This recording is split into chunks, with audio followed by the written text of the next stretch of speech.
Hi everyone, എല്ലാവർക്കും ഒരു പുതിയ വീഡിയോയിലേക്ക് സ്വാഗതം. ലാസ്റ്റ് വീഡിയോയിൽ നമ്മൾ ഫണ്ടമെന്റൽ ഫോഴ്സസ് ഇൻ നേച്ചറിനെ കുറിച്ച് പഠിച്ചു. അതിൽ ചില ക്വസ്റ്റ്യൻസ് MCQസും തിയറി ക്വസ്റ്റ്യൻസും തന്നിരുന്നു. ഈ വീഡിയോയിലൂടെ ഞാൻ ഉദ്ദേശിക്കുന്നത് ആ ക്വസ്റ്റ്യൻസിന്റെ സൊല്യൂഷൻസ് നമ്മൾ ചെയ്യാനായിട്ടാണ് ഈ വീഡിയോ നമ്മൾ ചെയ്യുന്നത്.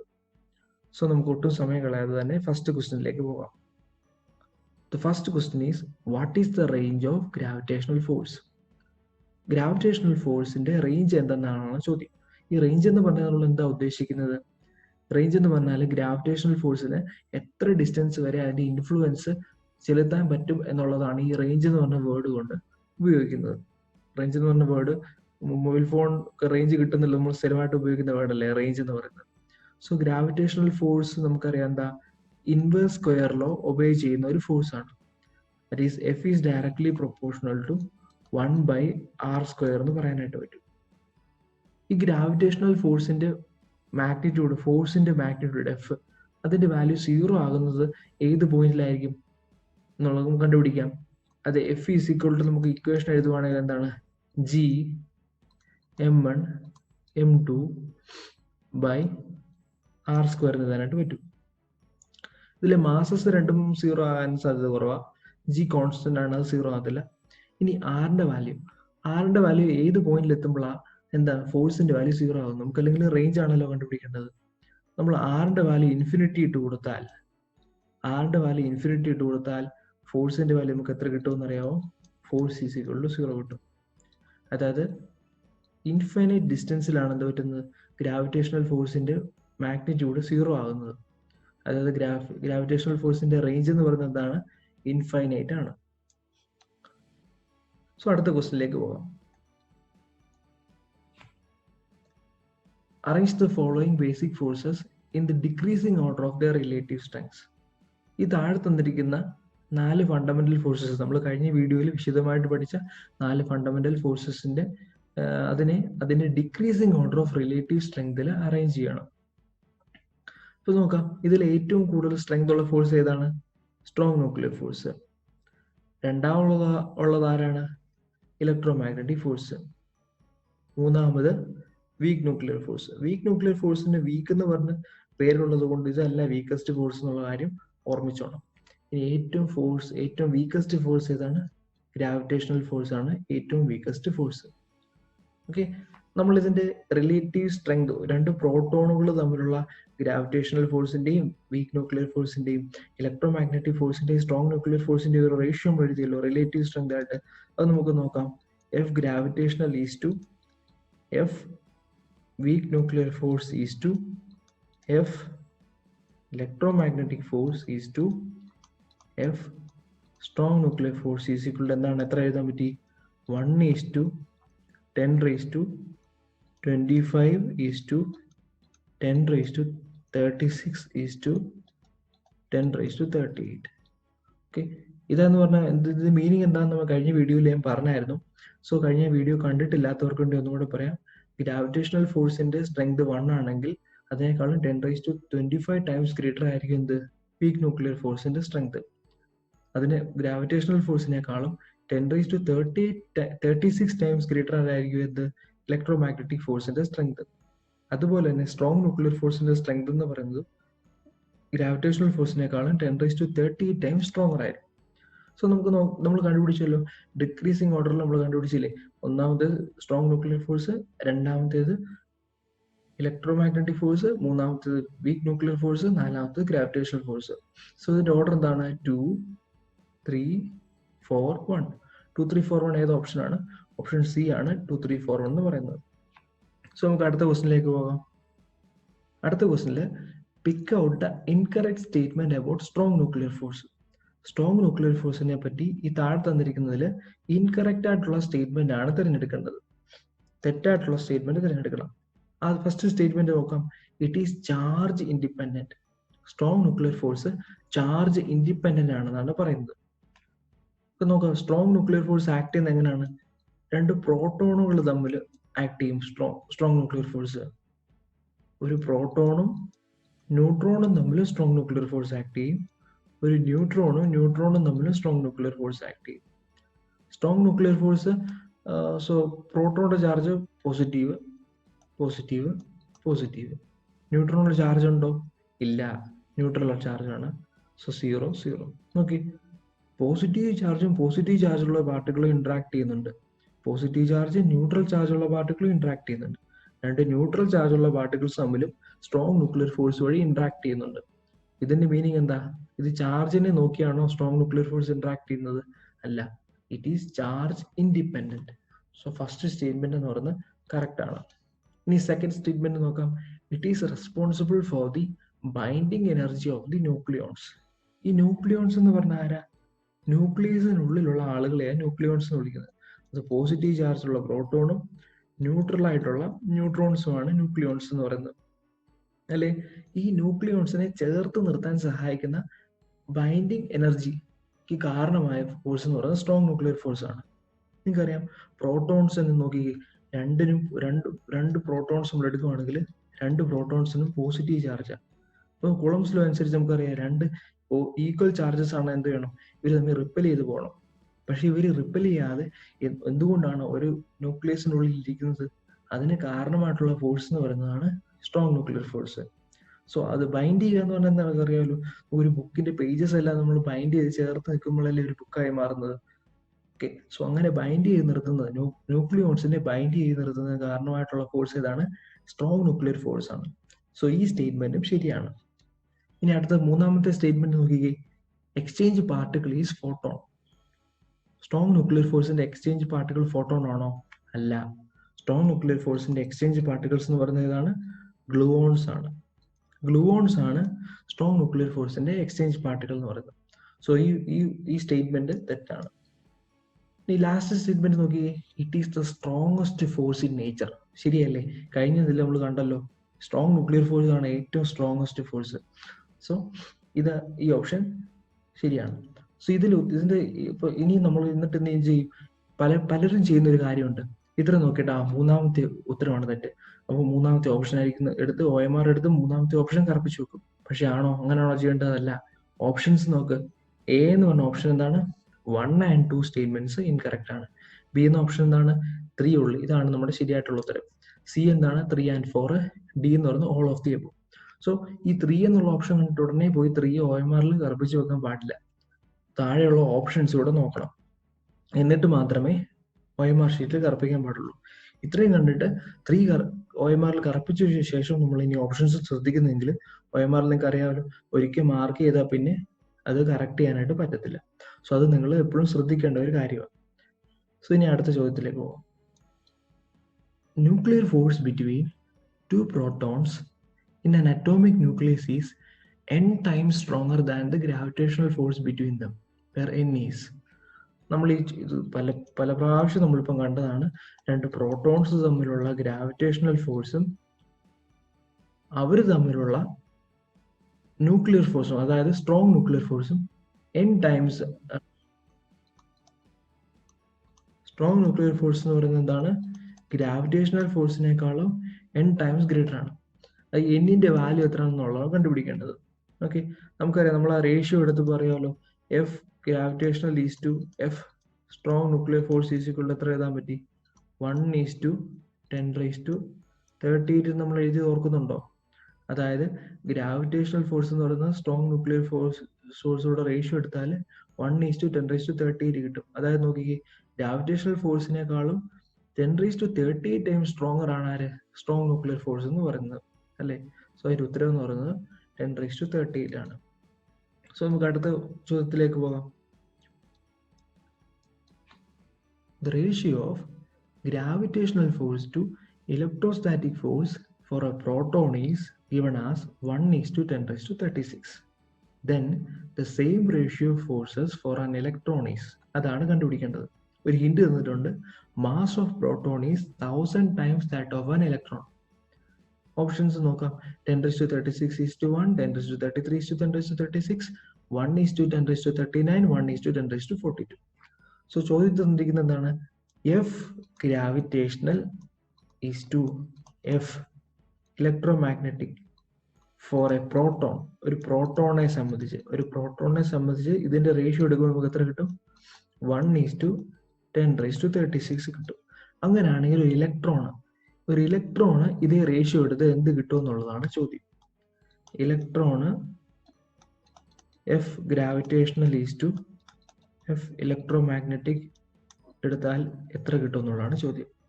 ഇത് മാത്രമാണ് തന്നിരിക്കുന്നത്. വേറൊരു കാര്യം ഇവിടെ തന്നിട്ടുണ്ട്. എന്താ? Mass of the proton is 1000 times stronger that of an electron എന്ന് തന്നിട്ടുണ്ട് അല്ലേ? Mass of the proton is 1000 times stronger that of an electron.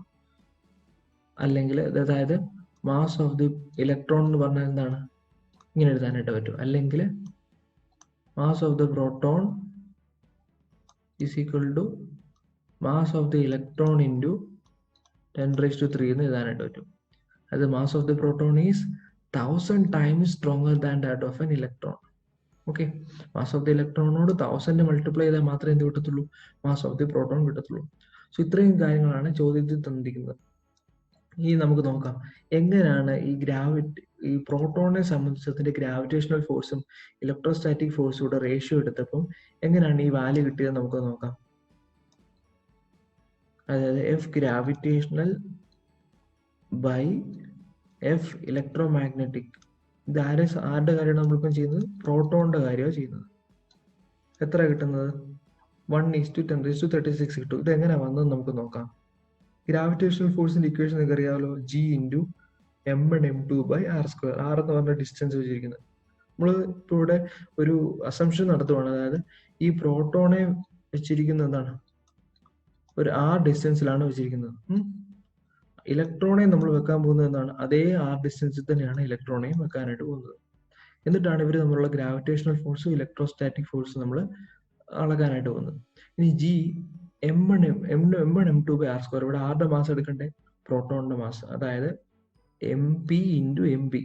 പ്രോട്ടോണിന്റെ മാസിനെ mp എന്ന് റെപ്രസെന്റ് ചെയ്യുകയാണ്. mp × mp /r². Whole divided by എന്താണ്? Electrostatic force. ഇലക്ട്രോസ്റ്റാറ്റിക് ഫോഴ്സ് എന്ന് പറയുന്നത് എത്രയാണ്? k × q1q2/r². അതായത് ചാർജുകൾ. നിങ്ങൾക്ക് അറിയാമോ, പ്രോട്ടോണിന്റെ ചാർജ് ഇലക്ട്രോണിന്റെ ചാർജ് സെയിം ആണ്. അതിനെ നമ്മൾ E എന്ന് റെപ്രസെന്റ് ചെയ്യുവാണെങ്കിൽ ke²/r². ഈ ഡിസ്റ്റൻസ് രണ്ട് വാല്യൂ സെയിം ആണല്ലോ. അപ്പൊ r² ക്യാൻസൽ ആയി. നമുക്ക് എന്ത് കിട്ടും? G × mp² ke² എന്ന് കിട്ടും. ഇതിന്റെ വാല്യൂ എത്രയാണ്? ഇതിന്റെ വാല്യൂ ആണ് നമുക്ക് എത്ര കിട്ടുന്നത്? 10⁻36 എന്ന് കിട്ടുന്നത് അല്ലേ? ഇനി ഈ ഇലക്ട്രോണെ സംബന്ധിച്ച് എത്ര കിട്ടുന്നതെന്ന് നോക്കാം. ഒരു ഇലക്ട്രോണെ സംബന്ധിച്ച് ഇത് നമ്മൾ ചെയ്യുവാണെങ്കിൽ ഫോർ ആൻ ഇലക്ട്രോണ് നോക്കുവാണെങ്കിൽ എന്ത് കിട്ടും? F gravitational is F electromagnetic അല്ലെങ്കിൽ ഇലക്ട്രോസ്റ്റാറ്റിക് ഫോഴ്സ് ഈസ് ഈക്വൽ എത്ര കിട്ടും? G × mp ആണോ ഇവിടെ ഉപയോഗിക്കേണ്ടതല്ല, മാസ് ഓഫ് ദി ഇലക്ട്രോൺ അല്ലേ? That is me² /r². the whole divided by k × e². കാര്യം എന്താണ്? ഇലക്ട്രോണിന്റെ ചാർജ് ചെയ്യുക divide by r². r cancel ആയി പോകുന്നു. അപ്പൊ നമുക്ക് എത്ര കിട്ടും? G × me² k × e². ഇനി മാസ് ഓഫ് ദി ഇലക്ട്രോൺ എത്ര നമുക്കറിയാം. മാസ് ഓഫ് ദി ഇലക്ട്രോൺ എന്ന് പറഞ്ഞാൽ mass of the proton divide by 1000 ആണ്. അതായത് G / k × e² mass of the proton divide by 1000. ഇനി ഹോൾ സ്ക്വയർ, അതായത് ഇതിന് രണ്ടിനൂടെയാണ് എന്ത്? Whole square. ഈസ് ഈക്വൽ എത്ര കിട്ടും? G / k × e². Mass of the proton mp² ഉണ്ടല്ലോ. mp² നമുക്ക് ഇങ്ങനെ പുറത്തെടുക്കാം. mp² × 1 / 10⁻³ യുടെ സ്ക്വയർ എത്രയാണ്? 10⁻6 എന്ന് എഴുതാൻ പറ്റും. ഇനി നമുക്കറിയാം ഈ വാല്യൂ നോക്കിക്കേ. G mp²/ke². ഇത് ഇവിടെ കിട്ടിയതാണ്. ഈ വാല്യൂ ഇവിടെ കിട്ടിയതല്ലേ? ഈ വാല്യൂ ഇപ്പോൾ ഇവിടെ സബ്സ്റ്റിറ്റ്യൂട്ട് ചെയ്ത് കൊടുത്താൽ എന്ത് കിട്ടുമെന്ന് നോക്കാം. അതായത് 1 / 10⁻36 × 1 / 10⁻6 ഈസ് ഈക്വൽ എത്ര കിട്ടും? 1 / 10⁻42 എന്ന് കിട്ടും. സോ ഉത്തരം നമുക്ക് കിട്ടിയല്ലോ. അതായത് ഗ്രാവിറ്റേഷണൽ ഫോഴ്സും ഇലക്ട്രോസ്റ്റാറ്റിക് ഫോഴ്സ് ഒരു ഇലക്ട്രോണിനെ സംബന്ധിച്ച് ഒരു ഇലക്ട്രോണിനെ സംബന്ധിച്ച് നമ്മൾ gravitational force is to F electrostatic force, നമ്മൾ ഇലക്ട്രോമാഗ്നറ്റിക് ഫോഴ്സ് എടുത്താൽ എത്ര കിട്ടും? 1:10⁻42 എന്ന് കിട്ടും. സോ ഇതാണ് നമ്മുടെ ശരിയായിട്ടുള്ള ഉത്തരം. സോ ഓപ്ഷൻ ഏതാണ്? ഓപ്ഷൻ ഡി ആണ് ശരിയായിട്ടുള്ള ഉത്തരം. സോ ഇത് നിങ്ങൾക്ക് എല്ലാവർക്കും മനസ്സിലായെന്ന് വിചാരിക്കുന്നു. ഇതിൻ്റെ ഒരു സ്ക്രീൻഷോട്ട് ഒക്കെ വേണമെങ്കിൽ എടുത്തു വയ്ക്കുക. സോ അടുത്ത ചോദ്യത്തിലേക്ക് നമുക്ക് പോകാം. ഓക്കെ, സോ നെക്സ്റ്റ് ക്വസ്റ്റ്യൻ നോക്കാം. Which of the following has an exchange particle having non-zero mass? Okay, നമുക്ക് ഓരോ ഫോഴ്സിന്റെ എക്സ്ചേഞ്ച് പാർട്ടിക്കിൾ ഏതൊക്കെയാന്ന് നോക്കാം. സ്ട്രോങ് ന്യൂക്ലിയർ ഫോഴ്സിന്റെ എക്സ്ചേഞ്ച് പാർട്ടിക്കിൾ ആരായിരുന്നു? ഗ്ലൂവോൺസ് ആയിരുന്നു സ്ട്രോങ് ന്യൂക്ലിയർ ഫോഴ്സിന്റെ എക്സ്ചേഞ്ച് പാർട്ടിക്കിൾ. ഇലക്ട്രോമാഗ്നറ്റിക് ഫോഴ്സിന്റെ എക്സ്ചേഞ്ച് പാർട്ടിക്കിൾ ആരാണ്? ഫോട്ടോൺസ് ആണ് ഇലക്ട്രോമാഗ്നറ്റിക് ഫോഴ്സിന്റെ എക്സ്ചേഞ്ച് പാർട്ടിക്കിൾ. ഗ്രാവിറ്റേഷണൽ ഫോഴ്സിന്റെ എക്സ്ചേഞ്ച് പാർട്ടിക്കിൾ ആരാ? ഗ്രാവിറ്റോൺസ് ആണ് ഗ്രാവിറ്റേഷണൽ ഫോഴ്സിന്റെ എക്സ്ചേഞ്ച് പാർട്ടിക്കിൾ. വീക്ക് ന്യൂക്ലിയർ ഫോഴ്സിന്റെയോ? +or- ബോസോണും ഇസഡ് ബോസോണും ആണ് ആര്? വീക്ക് ന്യൂക്ലിയർ ഫോഴ്സിന്റെ എക്സ്ചേഞ്ച് പാർട്ടിക്കിൾ. ഈ എക്സ്ചേഞ്ച് പാർട്ടിക്കിൾ എന്താ? നമ്മൾ കഴിഞ്ഞ വീഡിയോയിൽ നമ്മൾ പഠിച്ചതാ അല്ലേ? അതായത് ഒരു ഫോഴ്സ് പരസ്പരം ഫോഴ്സ് ഇന്ററാക്ട് ചെയ്യുന്ന എങ്ങനെയാണ്? ഈ എക്സ്ചേഞ്ച് പാർട്ടിക്കിളിൽ പരസ്പരം ഒരു എക്സ്ചേഞ്ച് പാർട്ടിക്കിളിന്റെ എക്സ്ചേഞ്ചിലൂടെ, അതായത് പരസ്പരം ഈ വെർച്വൽ പാർട്ടിക്കിൾ ആയിട്ടുള്ള എക്സ്ചേഞ്ച് പാർട്ടിക്കിൾസിന്റെ എക്സ്ചേഞ്ചിലൂടെയാണ് എന്ത് നടക്കുന്നത്? ഈ ഫോഴ്സ് ശരിക്കും ആക്ട് ചെയ്യുന്നത്. അതായത് ഒരു ഒബ്ജക്റ്റ്, ഒരു മാഗ്നറ്റ് ഒരു ആന്റിനയിൽ അട്രാക്ട് ചെയ്യണമെങ്കിൽ അത് തമ്മിൽ ഫോട്ടോൺസ്, അതായത് ഫോട്ടോൺസ് പരസ്പരം എക്സ്ചേഞ്ച് ചെയ്യും. അങ്ങനെ നമുക്ക് പറയേണ്ടതായിട്ട് വരും. സോ അതിനെക്കുറിച്ച് നിങ്ങൾ ഇപ്പോൾ ഒത്തിരി ചിന്തിക്കേണ്ട, ജസ്റ്റ് മനസ്സിലാക്കിയാൽ മതി. ഇപ്പൊ ഇതിൽ നമുക്കറിയാം, നമ്മൾ ഈ ആദ്യത്തെ 3 ഫോഴ്സസിന്റെ എക്സ്ചേഞ്ച് പാർട്ടിക്കിൾസ് ഉണ്ടല്ലോ, അതായത് സ്ട്രോങ് ന്യൂക്ലിയർ ഫോഴ്സിന്റെയും ഇലക്ട്രോമാഗ്നറ്റിക് ഫോഴ്സിന്റെയും ഗ്രാവിറ്റേഷണൽ ഫോഴ്സിന്റെയും എക്സ്ചേഞ്ച് പാർട്ടിക്കിളിന് 0 റെസ്റ്റ് മാസ് ആണ്. 0 റെസ്റ്റ് മാസ് ആണ്. പക്ഷേ വീക്ക് ന്യൂക്ലിയർ ഫോഴ്സിന്റെ എക്സ്ചേഞ്ച് പാർട്ടിക്കിളിന് എക്സ്ചേഞ്ച് പാർട്ടിക്കിൾ ആരാണ്? +or- boson, +or- Z boson. ഇതിന്റെ എക്സ്ചേഞ്ച് പാർട്ടിക്കിളിന്റെ പ്രത്യേകത എന്താണെന്ന് ചോദിച്ചാൽ ഇത് മാസീവ് ആണ്. അതായത് നോൺ സീറോ റെസ്റ്റ് മാസ് ആണ് ഇതിനുള്ളത്. സോ കറക്റ്റ് ആയിട്ടുള്ള ഓപ്ഷൻ ഏതാണ്? ഡി. അതായത് വീക്ക് ന്യൂക്ലിയർ ഫോഴ്സിനാണ് നോൺ സീറോ മാസ് ഉള്ള എക്സ്ചേഞ്ച് പാർട്ടിക്കിൾ ഉള്ളത്. സോ നെക്സ്റ്റ് ക്വസ്റ്റ്യനിലേക്ക് പോകാം. Inverse square of distance is followed by. ഈ താഴെ തന്നിരിക്കുന്നതിൽ inverse square of distance follow ചെയ്തിരിക്കുന്ന ഏതാണ് ആണ് ചോദ്യം. Electromagnetic force, gravitational force, both A and B, neither A nor B. ഇത് വളരെ എളുപ്പമായിട്ടുള്ള ചോദ്യം, നമുക്കറിയാലോ. ഗ്രാവിറ്റേഷണൽ ഫോഴ്സ് നമ്മൾ കണ്ടെന്താണ്? Is directly proportional to 1/r². അതുപോലെ തന്നെ ഇലക്ട്രോമാഗ്നറ്റിക് ഫോഴ്സും അതുപോലെ തന്നെ എന്താണ്? Is directly proportional to 1/r² എന്ന് എഴുതാൻ പറ്റും. അതായത് ബോത്ത് ഇലക്ട്രോമാഗ്നറ്റിക് ഫോഴ്സും ഗ്രാവിറ്റേഷണൽ ഫോഴ്സും രണ്ടുപേരും ഇൻവേഴ്സ് സ്ക്വയർ ലോ ഒബേ ചെയ്യുന്നുണ്ട്. സോ കറക്റ്റ് ആയിട്ടുള്ള ഓപ്ഷൻ എന്ന് പറയുന്നത് ബോത്ത് എ ആൻഡ് ബി ആണ് കറക്റ്റ് ഓപ്ഷൻ എന്ന് പറയുന്നത്. അതായത് സി, ഓപ്ഷൻ സി ആണ് കറക്റ്റ് ഉത്തരം. സോ ചില കുട്ടികളുണ്ട്, അവർ ചെയ്യുന്നത് എന്താണെന്ന് ചോദിച്ചാൽ, okay inverse square law distance is followed by electromagnetic force, first option കണ്ടോ? ഓക്കെ ശരിയാണല്ലോ, ഫസ്റ്റ് ഓപ്ഷനെ കറപ്പിച്ച് നോക്കും. അങ്ങനെ ചെയ്യാനായിട്ട് പാടില്ല. എല്ലാ ഓപ്ഷൻസും നല്ലതുപോലെ വായിച്ചു നോക്കിയതിനു ശേഷം മാത്രമേ ഉത്തരം കറപ്പിക്കാനായിട്ട് പാടുള്ളൂ. സോ നെക്സ്റ്റ് ക്വസ്റ്റ്യനിലേക്ക് പോകാം. Force of friction and tension in a string are. ഈ ഫോഴ്സ് ഓഫ് ഫ്രിക്ഷനും ടെൻഷനും ഏത് തരത്തിലുള്ള ഫോഴ്സ് ആണ്? Gravitational force, electromagnetic force, strong nuclear force, weak nuclear force. Frictional ഫോഴ്സിനെ കുറിച്ച് നമ്മൾ പഠിച്ചിട്ടുണ്ട് അല്ലേ? നമ്മളിപ്പോൾ ഒരു ബുക്ക് ഒരു ടേബിളിൽ അല്ലെങ്കിൽ ഒരു സർഫസിൽ വെക്കുക, എന്നിട്ട് അതിന് ഒരു ഡയറക്ഷനിൽ നമ്മളൊരു ഫോഴ്സ് അപ്ലൈ ചെയ്തു. ഫോഴ്സ് അപ്ലൈ ചെയ്യുമ്പോൾ എന്താ ഒബ്ജക്റ്റിൽ പറ്റുന്നത്? ഒബ്ജക്റ്റ് മൂവ് ചെയ്യാൻ തുടങ്ങും അല്ലേ? അപ്പോൾ ഈ ഒബ്ജക്റ്റും ഈ സർഫസും, അതായത് ഫ്ലോർ അല്ലെങ്കിൽ നമ്മുടെ ടേബിളിന്റെ സർഫസും തമ്മിൽ എന്ത് പറ്റും? ഒരു റെസിസ്റ്റൻസ് ഫോഴ്സ് വരും അല്ലേ? നമുക്ക് സ്മൂത്ത് ആയിട്ട് മൂവ് ചെയ്യാൻ പറ്റില്ല. അപ്പം അതായത് ഈ റെസിസ്റ്റൻസ് ഫോഴ്സിന്റെ ഡയറക്ഷൻ ഏതാണ്? അപ്ലൈ ചെയ്യുന്ന ഫോഴ്സിന്റെ ഓപ്പോസിറ്റ് ഡയറക്ഷനിലായിരിക്കും വരുന്നത് ഈ റെസിസ്റ്റൻസ് ഫോഴ്സ് ആക്ട് ചെയ്യുന്നത്. ഈ ഫോഴ്സിനെ നമ്മൾ എന്ത് പറയുന്നത്? ഫ്രിക്ഷണൽ ഫോഴ്സ് എന്ന് പറയുന്നത്. അതായത് ഈ resistance to motion, friction causes a resistance to motion. അപ്പോൾ ഈ ഫ്രിക്ഷണൽ ഫോഴ്സ് ആക്ട് ചെയ്യുന്നത് എന്തുകൊണ്ടാണ്, അതുകൊണ്ട് ഫ്രിക്ഷണൽ ഫോഴ്സ് വരുന്നത് എന്തുകൊണ്ടാണ്, ഈ ബുക്കിന്റെ, അതായത് നമ്മൾ വെക്കുന്ന മാസിന്റെ സർഫസും ഈ ഫ്ലോറിന്റെ സർഫസിലുള്ള ആറ്റംസും അതിലെ ചാർജ്ഡ് പാർട്ടിക്കിൾസ് പരസ്പരം ഇന്ററാക്ട് ചെയ്യുന്നത് മൂലമാണ് എന്ത് പറ്റുന്നത്, നമ്മുടെ ഫ്രിക്ഷണൽ ഫോഴ്സ് വരുന്നത്. സോ ഇനി അടുത്ത ടെൻഷൻ ഫോഴ്സിലേക്ക് നോക്കാം. നമ്മളൊരു ബ്ലോക്ക് ഓഫ് മാസ് എമ്മിനെ നമ്മളൊരു സീലിംഗിൽ നിന്ന് തൂക്കിയിട്ടിരിക്കാന്ന് വിചാരിച്ചോ. ഓക്കെ, ഇതിൽ ഗ്രാവിറ്റേഷണൽ ഫോഴ്സ് ആക്ട് ചെയ്യുന്നുണ്ട്. എങ്ങനെയാ, എം ജി ഗ്രാവിറ്റേഷണൽ ഫോഴ്സ്, അതായത് ഇതിന്റെ വെയിറ്റ് ആയിട്ട് ഗ്രാവിറ്റേഷണൽ ഫോഴ്സ് ഈ മാസിലെ ആക്ട് ചെയ്യുന്നുണ്ട്. അപ്പൊ ഈ മാസിനെ എർത്ത് താഴോട്ട് അട്രാക്ട് ചെയ്തുകൊണ്ടിരിക്കുക അല്ലേ. അപ്പൊ ഈ മാസ് എങ്ങനെ അവിടെ അറ്റാച്ച് ചെയ്തിരിക്കുന്നത്, ഈ സീലിംഗിൽ എങ്ങനെ മാസ് അറ്റാച്ച് ചെയ്തിരിക്കുന്നത്, ഈ സ്ട്രിങ് വഴിയല്ലേ. അപ്പൊ സ്വാഭാവികമായിട്ട് ഈ സ്ട്രിങ്ങിൽ എന്ത് പറ്റും, ഈ മാസ് ഫോഴ്സ്, ഇതിന്റെ ഫോഴ്സ് എം ജി ഫോഴ്സ് ഇതിൽ ആക്ട് ചെയ്യത്തില്ലേ. ഓക്കെ, അപ്പം ഈ സ്ട്രിങ്ങിന്റെ ആറ്റംസും മോളിക്യൂൾസും എന്ത് ചെയ്യും, അത് പരസ്പരം ബോണ്ട് ഫോർമേഷൻ വഴിയല്ലേ പരസ്പരം ഇങ്ങനെ ചേർന്ന് നിൽക്കുന്നത്. അതും ഈ എം ജി ഫോഴ്സിനെ ഓവർകം ചെയ്യാൻ വേണ്ടി ഒരു ഓപ്പോസിറ്റ് ഡയറക്ഷനിൽ ഒരു ഫോഴ്സ് കൊടുക്കും. ഈ ഫോഴ്സിനെയാണ് നമ്മൾ എന്ത് പറയുന്നത്, ടെൻഷൻ ഫോഴ്സ് എന്ന് പറയുന്നത്. അതായത് ടെൻഷൻ ഫോഴ്സ് ഏത് ഡയറക്ഷനിൽ ആക്ട് ചെയ്യുന്നത്, എം ജി ഫോഴ്സ് ആക്ട് ചെയ്യുന്നതിന്റെ ഓപ്പോസിറ്റ് ഡയറക്ഷനിൽ ഒരു ടെൻഷൻ ഫോഴ്സ് കൊടുക്കും. ഈ tension force M G force equal ആണെങ്കിൽ മാത്രമേ എന്ത് വരത്തുള്ളൂ, ഈ മാസ് എമ്മിന് ഇവിടെ ഹാങ് ചെയ്ത് നിൽക്കാൻ പറ്റത്തുള്ളൂ. ഈ ടെൻഷൻ ഫോഴ്സ് വീക്കർ ആയപ്പോൾ എന്ത് പറ്റും, ഈ സ്ട്രിങ് പൊട്ടിപ്പോയിട്ട് ഈ മാസ് എം ജി താഴെ പോരും അല്ലേ. ഓക്കെ, അപ്പൊ ഈ ടെൻഷൻ ഫോഴ്സിന് എം ജിയോട് ഈക്വലോ അല്ലെങ്കിൽ അതിനെ കൂടുതലോ, ഈ ടെൻഷൻ ഫോഴ്സ് ഓൾവേസ് എന്തായിരിക്കും, ഈ എം ജിയോട് ഈക്വൽ ആയിരിക്കും. ഓക്കെ, ഇത് നിങ്ങൾ ഈ വർഷം ന്യൂട്ടൺസ് ലോസ് ഓഫ് മോഷനിൽ ഒത്തിരി പഠിക്കുന്നതാണ്. സോ ഇതിന് രണ്ടും ബേസിക് ആയിട്ടുള്ള കാരണം എന്ന് പറയുന്നത് ആരാണ്, ഇലക്ട്രോ മാഗ്നറ്റിക് ഫോഴ്സ് ആണ് ഇതിലെ കാരണം. സോ ഇത് ഇവിടെ ആ രണ്ട് സർഫസുകളിലെ ആറ്റംസ് തമ്മിൽ ഇന്ററാക്ട് ചെയ്യുന്നു.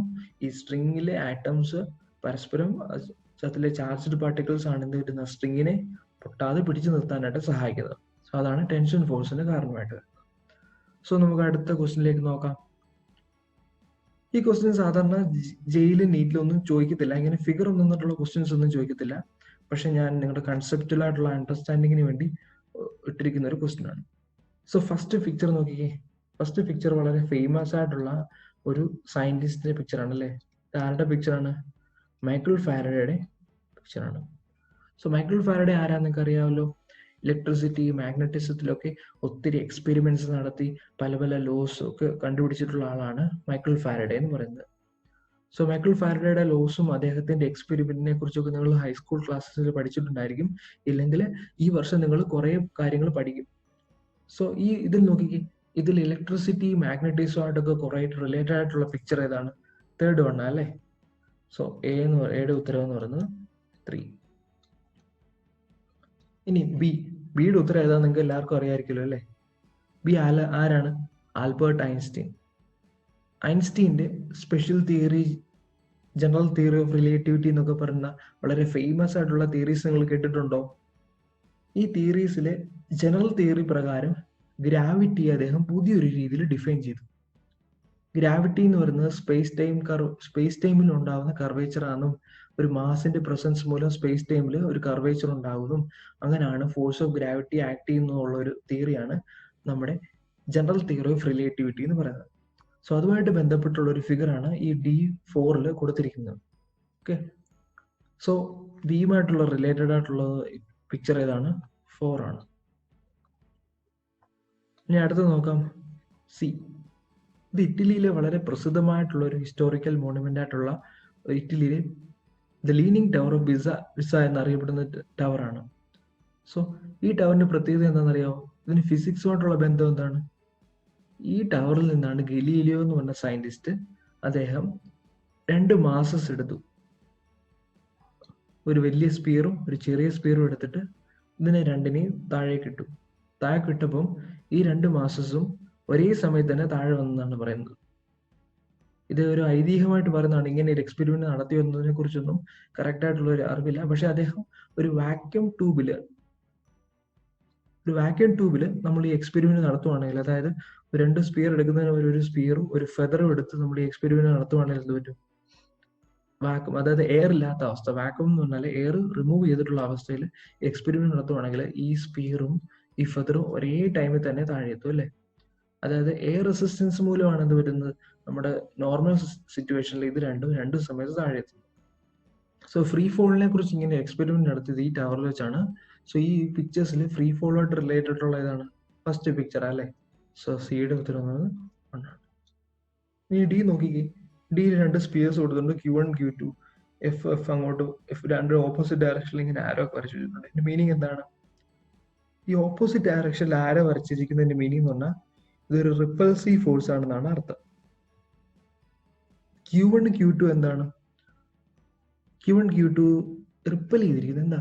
രണ്ട് മാസസ് ആണെങ്കിൽ റിപ്പൽ ചെയ്യൂല. എന്തായിരിക്കും ഇത്? ചാർജസ് ആയിരിക്കും അല്ലേ? 2 ഈക്വൽ ചാർജസ് ആയിരിക്കും, അതായത് 2 ലൈക്ക് ചാർജസ് ആയിരിക്കും. സോറി, ഈക്വൽ ചാർജസ് അല്ല, 2 ലൈക്ക് ചാർജസ് ആയിരിക്കും. അപ്പൊ ലൈക്ക് ചാർജസ് റിപ്പൽ ചെയ്യും, നമ്മൾ ഓൾവേസ് പഠിച്ചല്ലേ. ഓക്കെ, ഇതിന്റെ ഇതുമുള്ള ഫോഴ്സ് എങ്ങനെയാണ് പറയുന്നത്? അതായത് coulomb force is equal to K into Q1 Q2 whole divide by R square എന്ന് പറയാം അല്ലേ. ഈ ലോ വെച്ചാണ് എന്ത് വരുന്നത്? ഇത് തമ്മിലുള്ള ഫോഴ്സിന്റെ മാഗ്നിറ്റ്യൂഡിനെ നമ്മൾ എക്സ്പ്ലെയിൻ ചെയ്യുന്നത്. സോ ഈ ലോയുടെ പേരെന്താണ്? കുളംസ് ലോ. കുളംസ് ലോ എന്നാണ് ഇത് അറിയപ്പെടുന്നത്. കുളംസ് ലോ എന്നാണ് ഇത് അറിയപ്പെടുന്നത്. സോ ഈ പിക്ചർ ആരുടെയാണെന്നറിയോ? അഗസ്റ്റസ് ദി കുളംബ് എന്ന് പറയുന്ന ഫേമസ് ആയിട്ടുള്ള സയന്റിസ്റ്റിന്റെ പിക്ചറാണ്. സോ ഡിയുമായിട്ട് റിലേറ്റഡ് ആകുന്നത് 2 ആണ്. സോ നമുക്ക് അടുത്ത ഇതിലേക്ക് പോകാം, അടുത്ത ക്വസ്റ്റ്യനിലേക്ക് പോകാം. If nuclear force causes a proton to change to a neutron. Nuclear force ഒരു പ്രോട്ടോണെ ഒരു ന്യൂട്രോണായി ചേഞ്ച് ചെയ്യാൻ സഹായിക്കുന്നുവെങ്കിൽ how does this change an atom? ഇതൊരു ആറ്റത്തിനെ എങ്ങനെ അഫക്ട് ചെയ്യുന്നുള്ളതാണ് നോക്കുന്നത്. നമ്മൾ പഠിച്ചു അല്ലേ, ബീറ്റ ഡി കെ എന്ന് പറഞ്ഞ പ്രോസസ്സിലാണെന്ന് പറയുന്നത് ഈ വീക്ക് ന്യൂക്ലിയർ ഫോഴ്സ് കൂടുതൽ അപ്പിയർ ആയിട്ട് വരുന്നത്. 2 തരത്തിലുള്ള ബീറ്റ ഡി കെ ഉണ്ട്. 2 തരത്തിലുള്ള അതിലൊരു വേറൊരു ബീറ്റ ഡി കെ ഇവിടെ ഉണ്ട്, പക്ഷെ നിങ്ങൾക്ക് ഇപ്പൊ അത് തൽക്കാലം പഠിക്കാനില്ല. ബീറ്റ നെഗറ്റീവ് ഡി കെയും ബീറ്റ പ്ലസ് ഡി കെയും. ബീറ്റ നെഗറ്റീവ് ഡി കെയിൽ സംഭവിക്കുന്നത് എന്താണെന്ന് ചോദിച്ചാൽ, ഒരു ന്യൂട്രോണ് ഒരു പ്രോട്ടോണും ഒരു ഇലക്ട്രോണും ഒരു ആന്റി ന്യൂട്രിനോ എന്ന് പറഞ്ഞ ഒരു പാർട്ടിക്കിൾ, അതായത് ചാർജ് ഒന്നും ഇല്ലാത്ത ആന്റി ന്യൂട്രിനോ എന്ന് പറഞ്ഞ പാർട്ടിക്കിളുമായിട്ട് മാറ്റപ്പെടും. ഇനി ബീറ്റ പ്ലസ് ഡി കെയിൽ സംഭവിക്കുന്നത് എന്താണെന്ന് ചോദിച്ചാൽ, ഒരു പ്രോട്ടോണ് ന്യൂട്രോണും പൊസിട്രോൺ എന്ന് പറഞ്ഞ ഒരു പാർട്ടിക്കിളും ന്യൂട്രിനോ എന്ന് പറഞ്ഞൊരു പാർട്ടിക്കിളുമായിട്ട് കൺവേർട്ട് ചെയ്യപ്പെടും. ഈ പൊസിട്രോൺ എന്ന് പറഞ്ഞ പാർട്ടിക്കിൾ ഇലക്ട്രോണിന്റെ വളരെ സിമിലർ ആയിട്ടുള്ള ഒരു പാർട്ടിക്കിളാണ്, പക്ഷേ ഇലക്ട്രോണിന്റെ ഓപ്പോസിറ്റ് പാർട്ടിക്കിളാണ്. അതുപോലെ തന്നെ ന്യൂട്രിനോയും ആന്റി ന്യൂട്രിനോയും ഓപ്പോസിറ്റ് പാർട്ടിക്കിൾസ്. പൊസിട്രോണെ അറിയപ്പെടുന്നത് എങ്ങനെയാണെന്നറിയോ? പൊസിട്രോണെ അറിയപ്പെടുന്നത് ആന്റി ഇലക്ട്രോൺ എന്നാണ് അറിയപ്പെടുന്നത്. പൊസിട്രോണെ അറിയപ്പെടുന്നത് ആന്റി ഇലക്ട്രോൺസ് എന്നാണ് അറിയപ്പെടുന്നത്. ഓക്കെ, അതുപോട്ടെ, നമുക്കിപ്പോൾ ഇതിലേക്ക് തിരിച്ചു വരാം. സോ ഇവിടെ നോക്കി, പ്രോട്ടോൺ ഒരു ന്യൂട്രോണായിട്ട് ചേഞ്ച് ചെയ്യപ്പെടുന്നു. ഇങ്ങനെ ആകുമ്പോൾ, ഇങ്ങനെ സംഭവിച്ചാൽ ഒരു ആറ്റത്തിൽ എന്ത് ചേഞ്ച് ഉണ്ടാകും? ഫോർ എക്സാമ്പിൾ നമുക്ക് ഹീലിയം ആറ്റത്തിൽ നമുക്കറിയാമല്ലോ. ഹീലിയം ആറ്റത്തിന്റെ പ്രത്യേകത എന്താ? അതിന്റെ അറ്റോമിക് നമ്പർ എത്രയാണ്? 2 അല്ലേ. ഹീലിയം ആറ്റത്തിന്റെ അറ്റോമിക് നമ്പർ 2. ഇതിന്റെ മീനിങ് എന്താണ്? ഇതില് 2 പ്രോട്ടോൺസും പിന്നെന്തുകൊണ്ട് ഹീലിയം ആറ്റത്തിന്റെ ന്യൂക്ലിയസിലെ 2 പ്രോട്ടോൺസും അതോടൊപ്പം തന്നെ 2 ന്യൂട്രോൺസും ഉണ്ട്. ഇനി ഈ ബീറ്റ പ്ലസ് ഡി കെ എന്ന് പറഞ്ഞ പ്രോസസ്സ് ഇവിടെ ഒക്കർ ചെയ്യാന്ന് വിചാരിച്ചോ. നമ്മൾ ക്വസ്റ്റ്യനിൽ ചോദിച്ചല്ലോ തന്നെ, ഒരു പ്രോട്ടോൺ ഒരു ന്യൂട്രോണായിട്ട് ചേഞ്ച് ചെയ്യപ്പെട്ടെന്ന് വിചാരിച്ചോ. അതായത് ഒരു പ്രോട്ടോണ് എന്തായിട്ട് മാറ്റപ്പെട്ടു? ഒരു ന്യൂട്രോണായിട്ട് മാറി അല്ലെ. പ്രോട്ടോൺ ന്യൂട്രോണായിട്ട് മാറിയിട്ട് ഈ പൊസിട്രോണും ന്യൂട്രിനോ എന്ത് പറ്റുമെന്ന് അറിയോ? അത് ന്യൂക്ലിയസിനുള്ളിൽ സ്റ്റേ ചെയ്തില്ല, അത് ന്യൂക്ലിയസിന് വെളിയിലേക്ക് പോകും. പക്ഷേ ഈ ന്യൂട്രോൺ എവിടെ തന്നെ നിൽക്കും? ന്യൂട്രോണ് ന്യൂക്ലിയസിന് ഉള്ളിൽ തന്നെ നിൽക്കും. ഇപ്പൊ ന്യൂട്രോൺ ആയിട്ട് മാറി. ഇനി ഈ പ്രോട്ടോൺ മാറി ന്യൂട്രോൺ ആയിട്ട് മാറി. വേറെ എന്തൊക്കെയുണ്ട് ന്യൂക്ലിയസിനകത്ത്? നേരത്തെ നിന്ന് തന്നെ 2 ന്യൂട്രോൺസ് ഉണ്ട് അല്ലെ. ഇനി ഒരു പ്രോട്ടോൺ അല്ലേ ന്യൂട്രോണായിട്ട് മാറിയുള്ളൂ, മറ്റേ പ്രോട്ടോൺ അവിടെ തന്നെ ഉണ്ടല്ലോ, ഒരു പ്രോട്ടോൺ. നോക്കി, 2 പ്രോട്ടോൺ ഉണ്ടായിരുന്നത് ഒരു പ്രോട്ടോണായിട്ട് മാറി. ഇതിനി ഹീലിയം ആറ്റം എന്ന് വിളിക്കാൻ പറ്റുമോ? ഇല്ല, ഇത് ഹീലിയം ആറ്റം അല്ല. ആരാണിത്? ഇത് ഹൈഡ്രജൻ ആറ്റമാണ്. Z=1 ഹൈഡ്രജൻ ആറ്റമായിട്ട് മാറി. അതായത് ഒരു പ്രോട്ടോൺ ന്യൂട്രോണായിട്ട് ചേഞ്ച് ചെയ്യപ്പെട്ടപ്പോൾ എന്ത് പറ്റി? എലമെന്റ് തന്നെ മാറി. അതായത് പുതിയൊരു ടൈപ്പ് ഓഫ് എലമെന്റ് ഉണ്ടായി. സോ ബീറ്റ ഡികെ പ്രോസസ്സിലൂടെ സംഭവിക്കുന്നത് എന്താണെന്ന് ചോദിച്ചാൽ ഇത് സാധാരണ റേഡിയോ ആക്ടിവിറ്റി ആയിട്ടുള്ള ഫിനോമിനയിലൊക്കെയാണ് കാണുന്നത്. ഞാൻ നിങ്ങൾക്ക് ഏറ്റവും ബേസിക് ആയിട്ട് മനസ്സിലാകാൻ വേണ്ടി ഒരു എക്സാമ്പിൾ ആയിട്ട് കാണിച്ചു തന്നേ ഉള്ളൂ. സോ സാധാരണ ഇത് ബീറ്റ ഡികെ എന്ന് പറഞ്ഞ പ്രോസസ്സ് റേഡിയോ ആക്ടിവിറ്റിയിലാണ് നടക്കുന്നത്. എന്താ, അൺസ്റ്റേബിൾ ആയിട്ടുള്ള ന്യൂക്ലിയസ് ബീറ്റ പാർട്ടിക്കിൾസിനെ എമിറ്റ് ചെയ്തിട്ട് സ്റ്റേബിൾ ന്യൂക്ലിയസ് ആയിട്ട് പുതിയ സ്റ്റേബിൾ ആയിട്ടുള്ള ഒരു ആറ്റമായിട്ട് മാറും. സോ ഇതാണ് നടക്കുന്നത്. ഇത് നിങ്ങൾക്ക് +2 നിങ്ങൾക്ക് റേഡിയോ ആക്ടിവിറ്റി ഒക്കെ പഠിക്കാനുണ്ട്. സോ അപ്പോൾ നമുക്ക് പഠിക്കാം. സോ നിങ്ങൾക്ക് മനസ്സിലായല്ലോ. അപ്പോൾ ഒരു പുതിയ എലമെന്റ് തന്നെ ഫോം ചെയ്തു അല്ലേ. ഒരു എലമെന്റ് ഒരു പ്രോട്ടോൺ ന്യൂട്രോണായിട്ട് മാറ്റപ്പെടുന്നതുകൊണ്ട് എന്ത് പറ്റും, ഒരു പുതിയൊരു എലമെന്റ് തന്നെ ഫോം ചെയ്യപ്പെടുകയാണ് ചെയ്യുന്നത്. സോ അടുത്ത ക്വസ്റ്റ്യനിലേക്ക് നോക്കാം. If nuclear force is stronger than electromagnetic force, then why do some atoms having unstable nuclei? നമ്മൾ പഠിച്ചെന്താ, ഇലക്ട്രോമാഗ്നറ്റിക് ഫോഴ്സ് എന്ന് പറയുന്നത് എന്താണ്, സ്ട്രോങ് ന്യൂക്ലിയർ ഫോഴ്സിനേക്കാളും താരതമ്യേന വളരെ ഫോഴ്സ് കുറഞ്ഞ ഒരു മാഗ്നിറ്റ്യൂഡ് കുറഞ്ഞ ഒരു ഫോഴ്സ് ആണ്. അതായത് നമ്മൾ സ്ട്രോങ് ന്യൂക്ലിയർ ഫോഴ്സിന് 10⁻38 ഉണ്ടെങ്കിൽ ഇലക്ട്രോമാഗ്നറ്റിക് ഫോഴ്സിന് എത്രയേ ഉള്ളൂ, 10�36 ഉള്ളൂ. അതായത് ഇതിനേക്കാളും 100 ടൈംസ് സ്ട്രോങ്ങർ ആണ് ഏത്, സ്ട്രോങ് ന്യൂക്ലിയർ ഫോഴ്സ് എന്ന് പറയുന്നത്. ചില ആറ്റംസിന്റെ ന്യൂക്ലിയർ എന്ന് പറയുന്നത് അൺസ്റ്റേബിൾ ആണ്. എന്തുകൊണ്ടാണ് അങ്ങനെ സംഭവിക്കുന്നത്? എന്തുകൊണ്ടാണ് ചില ആറ്റംസിന്റെ ന്യൂക്ലിയസ് അൺസ്റ്റേബിൾ ആയിട്ട് ഇരിക്കുന്നത്? ഇത് ഞാനൊരു എക്സാമ്പിളിലൂടെ നിങ്ങളെ വരച്ച് കാണിക്കാം. നമുക്കറിയാലോ, ഒരു പ്രോട്ടോൺസ് ന്യൂട്രോൺസ് ഒക്കെ ചേർന്നാണല്ലോ എന്ത് പറ്റുന്ന ഒരു ന്യൂക്ലിയസ് ഉണ്ടാകുന്നത്. ഇവിടെ പ്രോട്ടോണ് പ്രോട്ടോണ് പ്രോട്ടോണ് അതിനോടൊപ്പം തന്നെ neutron neutron neutron neutron. Just നിങ്ങൾക്ക് മനസ്സിലാകാൻ വേണ്ടി ജസ്റ്റ് ഒരു എക്സാമ്പിൾ ഞാൻ കാണിക്കുന്നേ ഉള്ളൂ.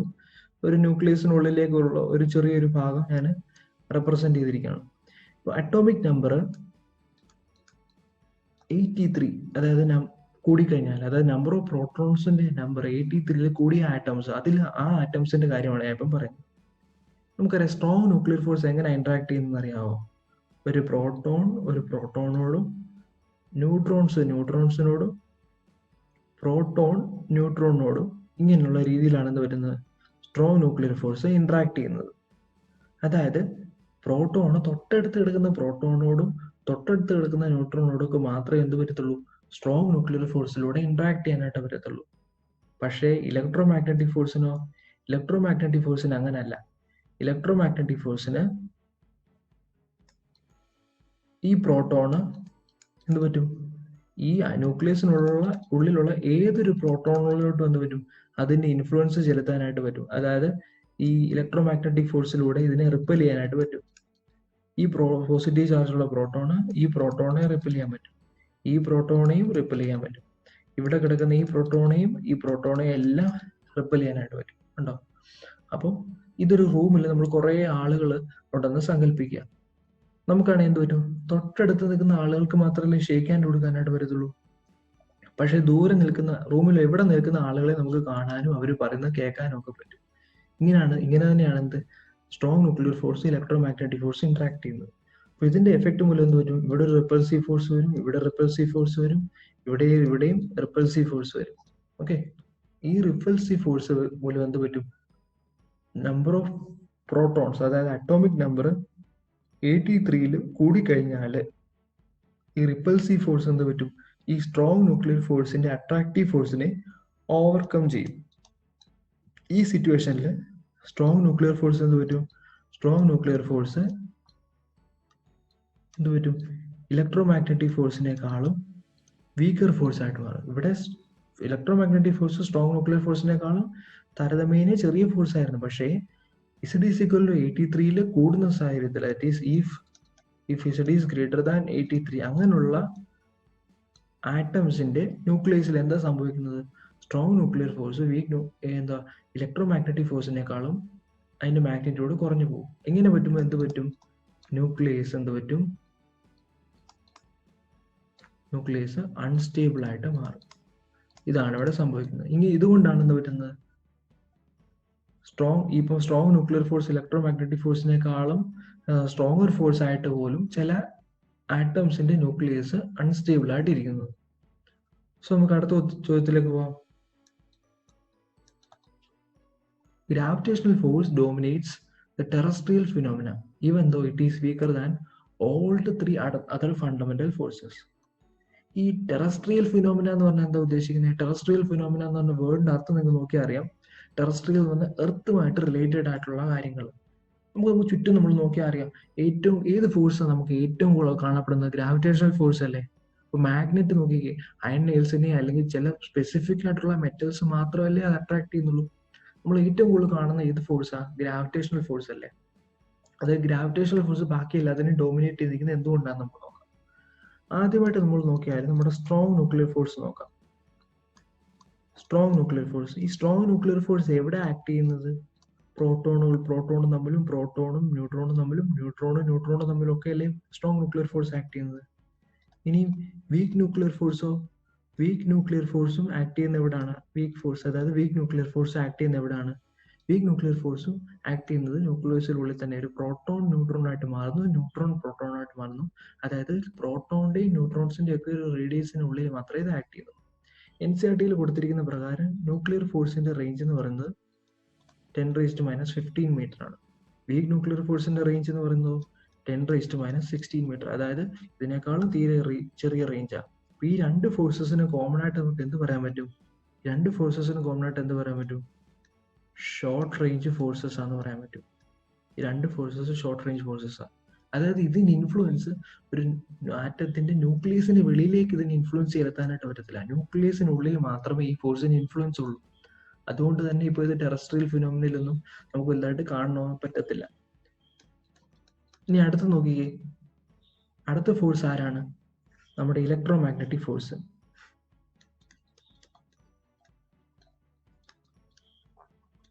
ഇലക്ട്രോമാഗ്നറ്റിക് ഫോഴ്സിന്റെ പ്രത്യേകത എന്തൊക്കെയാ? അത് ഇൻവേഴ്സ് സ്ക്വയർ ലോ ഒബേ ചെയ്യുന്നുണ്ട്. ലോങ് റേഞ്ച് ഫോഴ്സ് ആണ്. പക്ഷെ എന്നിട്ടും ഇലക്ട്രോമാഗ്നറ്റിക് ഫോഴ്സിനേക്കാളും ടെറസ്ട്രിയൽ ഫിനോമിനെ കൂടുതൽ ഡോമിനേറ്റ് ചെയ്യുന്ന ആരാണ്? Gravitational force. അത് എന്തുകൊണ്ടായിരിക്കും? നിങ്ങളൊന്ന് ആലോചിക്കുക. നിങ്ങൾക്കറിയാമല്ലോ, ചാർജ് എന്ന് പറയുന്നത് എന്താണ്? പോസിറ്റീവ് ചാർജും ഉണ്ട്, അതുപോലെ തന്നെ നെഗറ്റീവ് ചാർജും ഉണ്ട്. ഇതുകൊണ്ട് എന്ത് പറ്റും? ഈ രണ്ട് ചാർജും മിക്കവാറും എല്ലാ കാര്യങ്ങളിലും തുല്യമായിരിക്കും അല്ലേ. നമ്മളൊരു എക്സാമ്പിൾ, ഒരു ആറ്റം എടുത്ത് നോക്കിയാൽ തന്നെ നമ്പർ ഓഫ് പ്രോട്ടോൺസും നമ്പർ ഓഫ് ഇലക്ട്രോൺസും സെയിം ആയിരിക്കും. അതായത് മോസ്റ്റ് ഓഫ് ദി മാറ്റർ എന്താണ്? ഇലക്ട്രിക്കലി ന്യൂട്രൽ ആണ്. Most of the matter is electrically neutral. Electrically neutral ആയിട്ടാണ് എല്ലാ മാറ്ററും നിൽക്കുന്നത്. അതുപോലെ തന്നെ ഇലക്ട്രോമാഗ്നറ്റിക് ഫോഴ്സ് എന്ന് പറയുന്നത് അട്രാക്റ്റീവ് മാത്രമല്ല, എന്താണ്? റിപ്പൽസീവ് കൂടെ ആണ്. അട്രാക്റ്റീവ് ഫോഴ്സ് മാത്രമല്ല, റിപ്പൽസീവ് ഫോഴ്സും ഉണ്ട് അവിടെ. പക്ഷെ എന്നാൽ ഈ ഗ്രാവിറ്റേഷണൽ ഫോഴ്സിന്റെ കാര്യം നോക്കിയേ. ഗ്രാവിറ്റേഷണൽ ഫോഴ്സ് എന്താണ്? നമുക്കറിയാം, വീക്കസ്റ്റ് ഫോഴ്സ്, ഏറ്റവും വീക്കസ്റ്റ് ഫോഴ്സ് അല്ലേ. പക്ഷേ ഗ്രാവിറ്റേഷണൽ ഫോഴ്സിനെ പറ്റി നോക്കുവാണെങ്കിൽ എന്താണ്?